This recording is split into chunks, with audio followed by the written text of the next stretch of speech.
processor is the brain inside the computer. It's made up of a microchip on an electronic card. Preparing the chip to be installed on the card is a delicate and precise operation.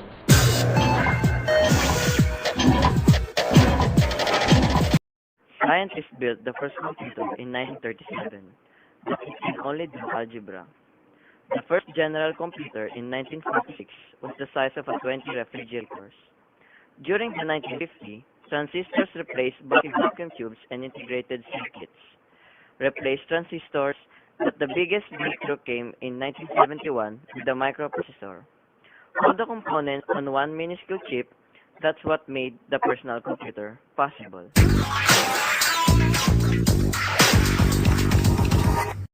They start with a ceramic sphere called a substrate. This will carry the microchip. A machine coats the substrate surface with a flux, a chemical that makes it sticky. This will hold the microchip in place until it's soldered.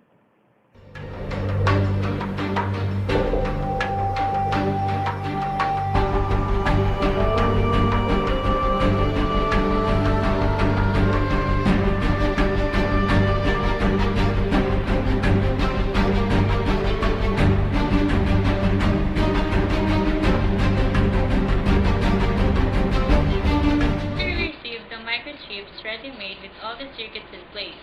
Be placed on microchip on each substrate.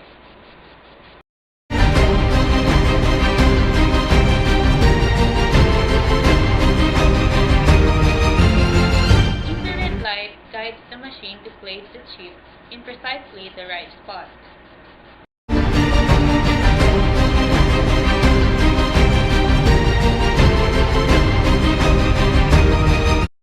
They pull a sample in the production line to figure the positioning with the microscope. Next up, a soldering oven at 365 degrees Celsius. The heat melts a tiny beads of tin positioned on the chip, binding into the substrate.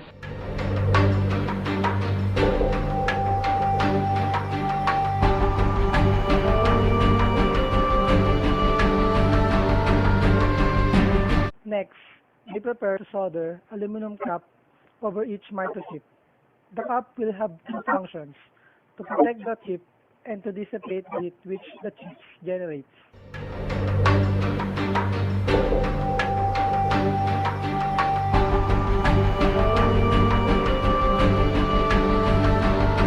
A robotic arm picks up 4 caps at a time and positions them over the microchips.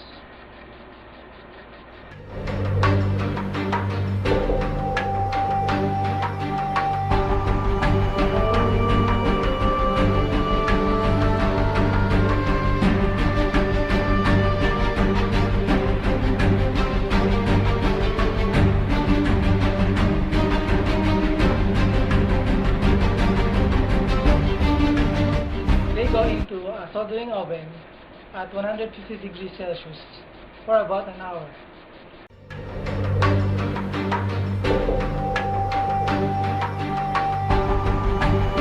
The next step is to create an electrical connections that will later link the microprocessor to the computer's electronic card.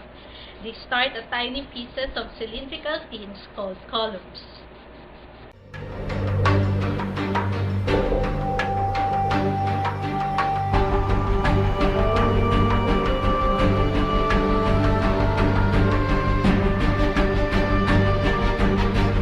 Giant sectioning sieve vibrates the columns until they fall into the holes.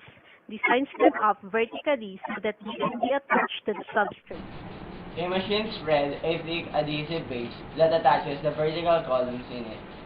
From underneath, a robotic arm positions the chip carrying substrate on the paste columns. The result is a microchip with 1,000 connections.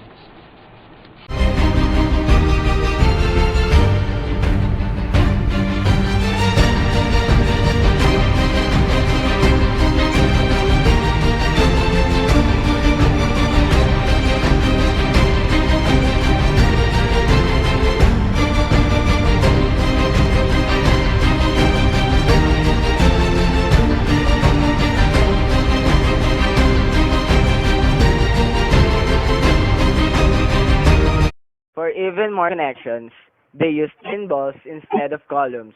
because balls are more sturdier and reliable. They too go through a suction sieve, only instead of place they're stuck on with flux that's sticky. Chemical used earlier to position the microchip onto the substrate.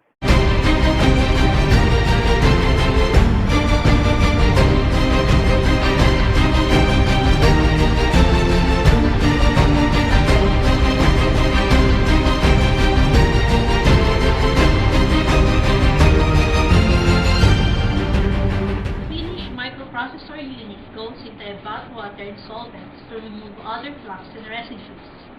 Non-stop, quality control, testing up to 12 hours in an oven heated to 140 degrees Celsius. From here, the microprocessor goes to another factory. And it is soldered onto an electronic card, which then goes into a computer.